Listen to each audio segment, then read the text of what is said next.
Happy Fitness Friday, everybody. This is Janet Randall, and today I want to talk a little bit about functional training. That's a buzzword out there. What is functional training?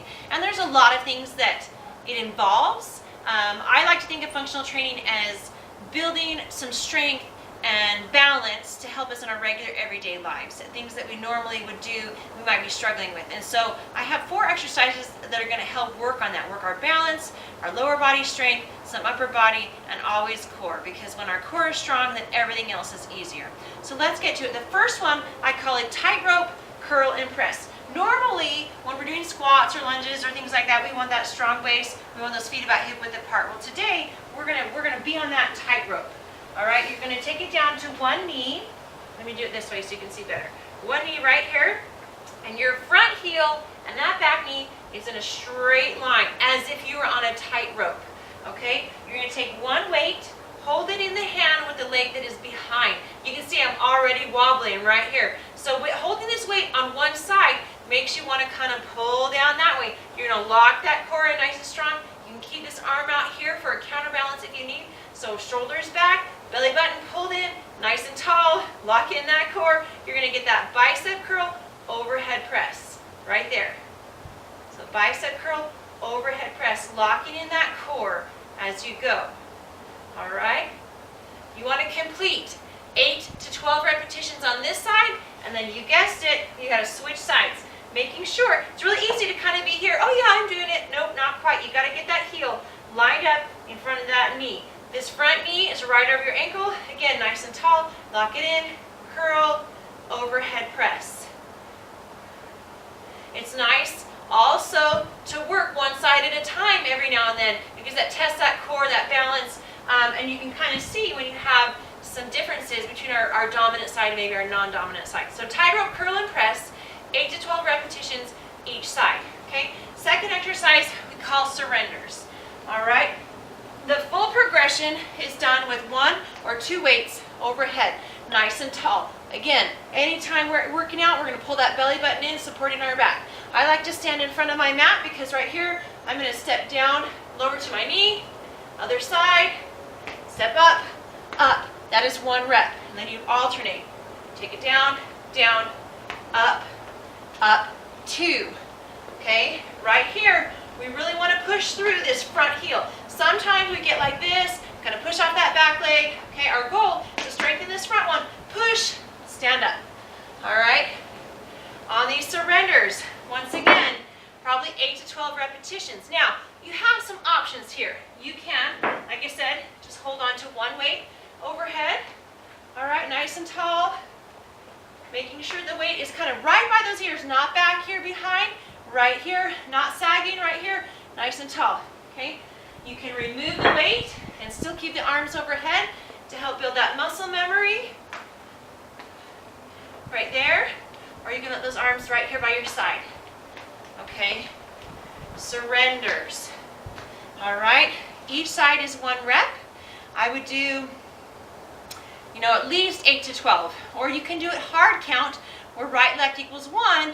And then again, 8 to 12. It just depends on where you're starting, where your fitness level is. Okay. Surrenders. I have one more option in case that you have maybe had a knee injury and you have a difficult time with that bending in the knee, putting that pressure on it. You can take it down to your mat right here and do a hip bridge.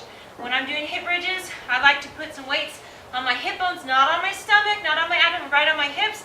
You don't have to, that's an option. So you're going to lay down, heels by those hips. You can let your head rest, press to those heels, lift and squeeze right there. Lift and squeeze. All right, hip bridges. That's going to help build, again, your hamstrings, your glutes, all that strength that will help us when we're down on the floor and we need to get up, okay? So, lots of options there for that lower body strength. Okay, moving on. It doesn't get more functional than a push-up, okay? I love this exercise. It's a great basic one. You can start with right here. Anytime we're doing our push-up, we're going to make sure that our shoulders are right over those hands, okay? Your head is out in front of your fingertips. Your eyes, I kind of say, look at right there at your fingertips. Spine in line. Belly button pulled into our back. We're going to squeeze those glutes, kind of tuck our hips under. So right here, the strong push-up plank position. Watch my feet. The closer your feet are together, the harder it is. So you can choose. You can open up right there. Give yourself a little base foundation. All right. lower into that push-up, go ahead and lift a heel. Right there, alternate, right, left. All right. You want to take it up even further. You're going to bring that knee up to that shoulder. Right there. Little spider push-up or crawl, push-up, crawl. Okay, so you have some options. Push-ups are great functional strength. I would say anywhere from 8 to 15 on that one. Or 16 if you're counting, if you're lifting your heel and you count right heel is 1, left heel is 2. Doing that spider or crawl push-up, you bring that knee up to that shoulder, that would be 1, 2, and then you could go up to 16 on that. Anyway, I digress. Push-ups, here's the deal. If coming all the way down on the floor is a little bit of a struggle, said it before, I'll say it again, take it up to a bench or a chair, back of your couch. The important thing is that you have a straight line from head to ankle. Okay, we don't want to let our bottom stick out. We're not bringing that head to that raised bench or chair. We're going to kind of line up with our chest, straight line. We're still pulling that belly button in, still squeezing our bottom, tucking our hips under. Right here, push-ups. Okay? You can absolutely do this. All right, this one's for everybody. But really, it's important to hold on to that functional strength to enjoy the rest of our life. Okay, moving on.